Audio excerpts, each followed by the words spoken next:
오늘 이곳에 오신 여러분에게 드리는 귀한 선물입니다. 십계명을 통하여 하나님의 참뜻을 발견합시다.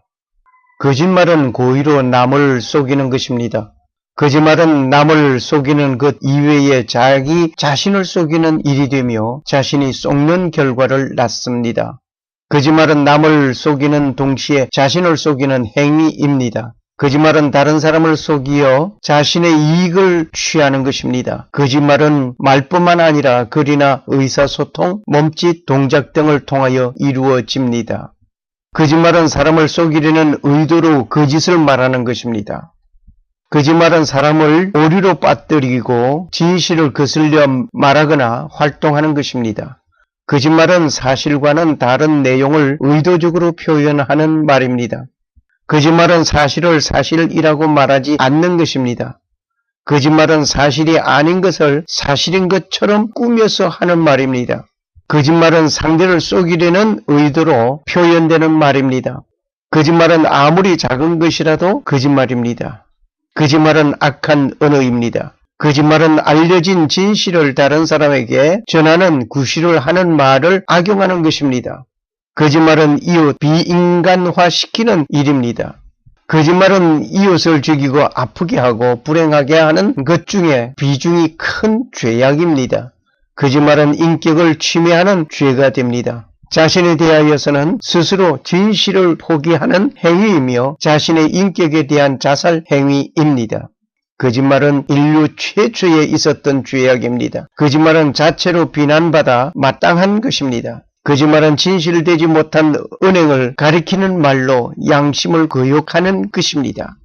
거짓말은 진실을 가장 직접적으로 어기는 것입니다. 거짓말은 큰 죄악입니다. 우주 전체를 파괴케 한 죄이며 전 인류를 저주 아래 썰어 넣은 큰 죄악입니다. 거짓말은 타인에게 가하는 명백한 폭력입니다. 거짓말은 사실이 아니라고 알고 있거나 믿고 있는 것을 속일 의도로 하는 말입니다. 다른 사람을 속이려는 의도가 거짓말의 본질입니다. 모든 고의적인 과장과 그릇되거나 과장된 인상을 전하려고 계획된 말이나 암시, 비록 사실일지라도 오해케 만드는 방법으로 말하는 것을 거짓말입니다. 사실이 아닌 것을 사실인 것처럼 꾸며 다른 사람을 속이는 것이 거짓말입니다. 거짓말은 증거하기 위하여 다른 거짓말을 하게 되고 그 거짓말을 확인하기 위하여 또 다른 거짓말을 하게 됩니다. 거짓말은 거짓말을 낳게 되고 또 다른 거짓말로 전수되어 퍼지게 됩니다. 참고로 요한 1서 5장 1절에서 10절을 읽겠습니다. 예수께서 그리스도이심을 믿는 자마다 하나님께로서 난 자니 또한 내신 이를 사랑하는 자마다 그에게서 난 자를 사랑하느니라. 우리가 하나님을 사랑하고 그의 계명들을 지킬 때에 이로써 우리가 하나님의 자녀 사랑하는 줄을 아느니라. 하나님을 사랑하는 것은 이것이니 우리가 그의 계명들을 지키는 것이라. 그의 계명들은 무거운 것이 아니로다. 대저 하나님께로서 난 자마다 세상을 이기느니라. 세상을 이긴 이김은 이것이니 우리의 믿음이니라. 예수께서 하나님의 아들이심을 믿는 자가 아니면 세상을 이기는 자가 누구뇨? 이는 물과 피로 임하신 자니 곧 예수 그리스도시라. 물로만 아니오 물과 피로 임하셨고 증거하는 이는 성령이시니 성령은 진리니라. 증거하는 이가 셋이니 성령과 물과 피라. 또한 이 셋이 합하여 하나이니라. 만일 우리가 사람들의 증거를 받을진대 하나님의 증거는 더욱 크도다. 하나님의 증거는 이것이니 그 아들에 관하여 증거하신 것이니라. 하나님의 아들을 믿는 자는 자기 안에 증거가 있고 하나님을 믿지 아니하는 자는 하나님을 거짓말하는 자로 만드나니 이는 하나님께서 그 아들에 관하여 증거하신 증거를 믿지 아니하였음이라. 또 증거는 이것이니 하나님이 우리에게 영생을 주신 것과 이 생명이 그의 아들 안에 있는 그것이니라. 아들이 있는 자에게는 생명이 있고 하나님의 아들이 없는 자에게는 생명이 없느니라. 제9는 내 이웃에 대하여 거짓 증거하지 말지니라. 오늘 십계명 제9계명을 공부하시겠습니다. 출애굽기 20장 16절, 신명기 5장 20절입니다. 내 이웃에 대하여 거짓 증거하지 말라. 제9계명을 주신 목적은 진리를 보호하기 위한 것입니다. 제3계명과 제9계명은 서로 공통점이 있습니다. 그 공통점은 입으로 범하는 죄를 말하고 있습니다. 제3계명은 하나님을 향한 것입니다. 제9계명은 사람을 향한 것입니다. 사람을 향하여 하는 말이 말하는 동물이라 합니다. 말하는 자는 내 말도 하지만 남의 말도 합니다. 이러한 속담이 있습니다. 남의 말 내 하오면 남도 내 말 하니 말로서 말 많으니 말 말까 하노라. 지금 성경 말씀을 찾아 읽겠습니다. 거짓말하는 자는 자기의 해한 자를 미워하고 아첨하는 입은 패망을 일으키느니라. 잠언 26장 28절 말씀. 대저 이는 패역한 백성이요 거짓말하는 자식이요 여호와 법을 듣기 싫어하는 자신이라. 이사야 30장 9절 말씀. 신실한 정의는 거짓말을 아니하여도 거짓 정의는 거짓말을 뱉느니라. 잠언 14장 5절 말씀. 사상을 말하는 사람을 향하여 큰 사람이라고 합니다. 시사를 말하는 사람을 향하여 보통 사람이라고 합니다. 그러나 남의 말을 하는 사람을 향하여는 작은 사람이라고 합니다. 여러분은 사상을 말하는 사람입니까? 아니면 시사를 말하는 사람입니까? 그렇지 않으면 남의 말을 하는 사람입니까? 어느 쪽의 사람입니까? 지금 제가 원한다면 남의 말을 하려면 예수 그리스도를 믿는 자들의 아름다운 이야기를 하는 사람이 되기를 권합니다. 그러나 그보다 예수 그리스도의 사건을 말하는 사람이 되었으면 합니다. 그런데 위대하신 하나님 아버지의 그 참뜻을 말하는 위대한 사상을 논하는 위대한 사상가가 되기를 권합니다. 거짓말을 하면서 타인의 생명이나 재산, 인격에 손해를 입히는 것은 죄악입니다. 지금 만화를 보면서 생각해 봅시다.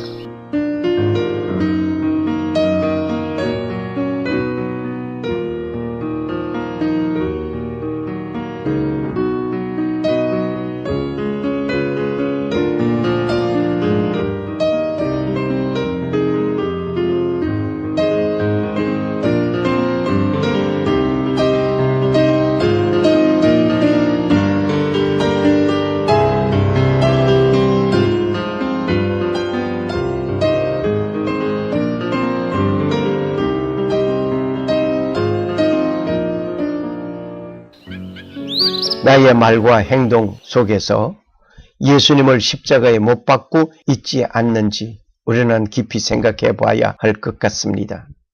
거짓말 때문에 어려움을 당한 일들을 봅니다.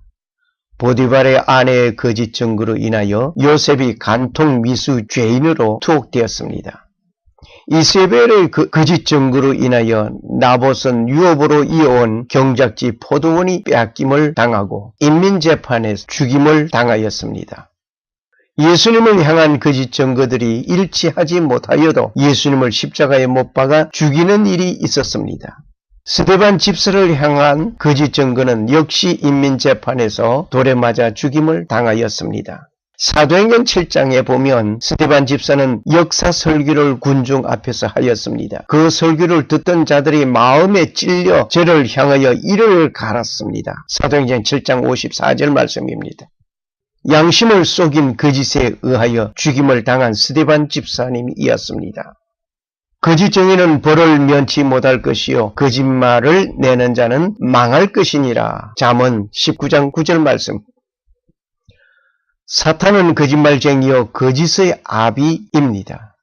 너희는 너희 아비 마귀에게서 났으니 너희 아비의 욕심을 너희도 행하고자 하느니라. 저는 처음부터 살인한 자요 진리가 그 속에 없으므로 진리에 서지 못하고 거짓을 말할 때마다 제 것으로 말하나니 이는 저가 거짓말장이요 거짓의 아비가 되었음이라. 요한복음 8장 44절의 말씀입니다. 혹시 거짓말을 잘하고 거짓을 행하고 있습니까? 그는 거짓말쟁이이며 거짓의 아비가 되며 그 뿌리는 사탄에게 있습니다. 첫 번째, 왜 거짓말을 하게 됩니까? 사실과 내 의견을 구분하지 못하고 자기 변명과 자기 만족과 이익을 앞세기 때문입니다. 정확하게 이해를 못하고 자기 생각을 가미하여 말을 하면 거짓말이 됩니다. 악의가 있을 때 거짓말을 하게 됩니다. 죄 때문에 거짓을 말하게 됩니다. 부주의하기 때문에 거짓말을 하게 됩니다. 자신을 속일 때 거짓말을 하게 됩니다. 두 번째로 한 번 말한 것은 거둘 수 없습니다. 우리는 식사 자리에서 이 얘기를 많이 합니다. 이때 남의 말을 하게 됩니다. 한 사람이 한 사람을 칭찬하기 시작하였습니다. 그 이야기를 듣는 중 한 사람이 그런데 말이야, 그 사람이 다 좋은데 이러한 점이 있어 하면서 부정적인 한마디가 시작되었습니다. 그곳에 있던 사람들이 모두 한마디씩 하는데 그래 그렇단 말이야. 이곳저곳에서 입마다 한마디씩 하기 시작하였습니다. 앞서 많은 칭찬의 모습은 사라지고 죄인이 되고 쓸모없는 사람으로 변하여졌습니다. 재판의 현장에 있지도 않는 사람을 종죄하는 일이 허다한 모습입니다. 악소문을 퍼뜨린 두 여인이 신부님을 찾아왔습니다. 신부님, 저희들이 잘못하였습니다. 당신들이 미안하게 생각한다면 이것을 가지고 바람 부는 산 봉우리에 올라가서 날려버리고 오십시오. 그리하여 두 여인은 산에 올라가서 신부님의 하신 말씀같이 베개 속에 있는 것을 모두 날려버리고 빈 베개를 가지고 돌아왔습니다. 그때 신부님께서 말씀하셨습니다. 이제 그 날려버린 것을 되에 담아 오십시오. 그것은 불가능합니다. 왜 불가능하십니까? 다 날아가 버렸기 때문입니다. 이와 같이 우리가 하는 말은 다시 거두어 들이지 못하는 것입니다. 그러므로 말을 할 때는 사실만 말하는 진실한 사람이 되어야 할 것입니다. 세 번째로, 그렇다면 침묵해야 하겠습니다. 웅변은 은이요 침묵은 금이라는 말같이 입을 다물고 보아도 못 본 것 같이 들어도 못 들은 것 같이 해야 하겠습니다. 사건을 보아도 못 본 것 같이 들어도 아니 들은 것 같이 말없이 보고리같이 살아야 할 것 같습니다. 지금 법정에서 죄인으로 재판을 받고 있는 사람이 있습니다. 누군가 그 사람에 대하여 사실을 말하면 무죄가 되는데 그 사실을 말하지 아니한다면, 침묵하고 있다면 같은 공범자입니다. 잘못하고 있는 자를 향하여 가만히 보고 침묵하고 지나가는 일로 인하여 피해를 입는 사건이 많이 있습니다. 그러나 간간히 들리는 모범적인 시민이 있습니다. 그분이 있기에 그래도 살맛이 있습니다.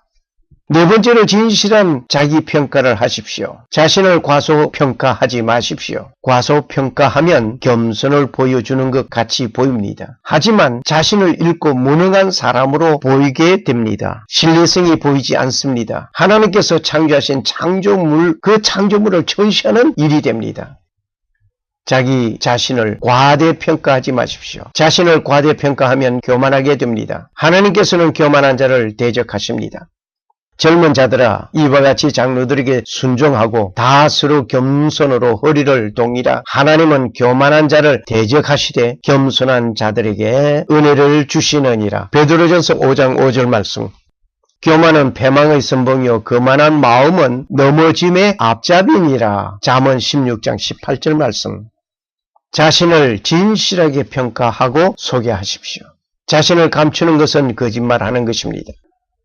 다섯 번째로, 참다운 증인이 되시려면 어떻게 하는 것이 좋은가요? 우리가 말을 할 때 먼저 자신에게 질문해 보시기를 원합니다. 이 말은 사실인가? 친절한 이야기인가? 이 말은 내가 꼭 해야 하는가? 이 말은 본인에게 유익한 말인가? 나무가 닿으면 불이 꺼지고 말쟁이가 없으면 다툼이 쉬느니라. 잠언 26장 20절 말씀. 찬송가 70장 피난처 있으니를 찬송하면서 오늘 말을 메꾸려 합니다. 감사합니다.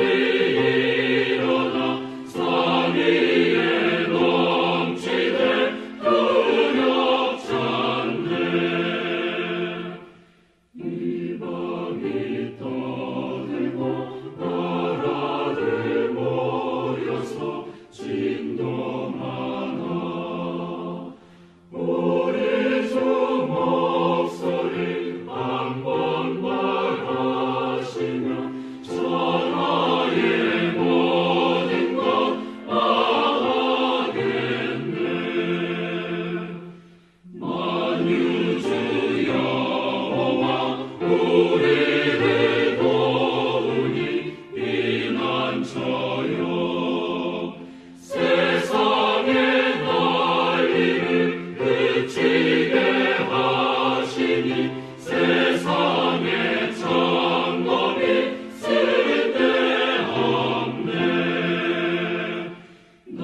불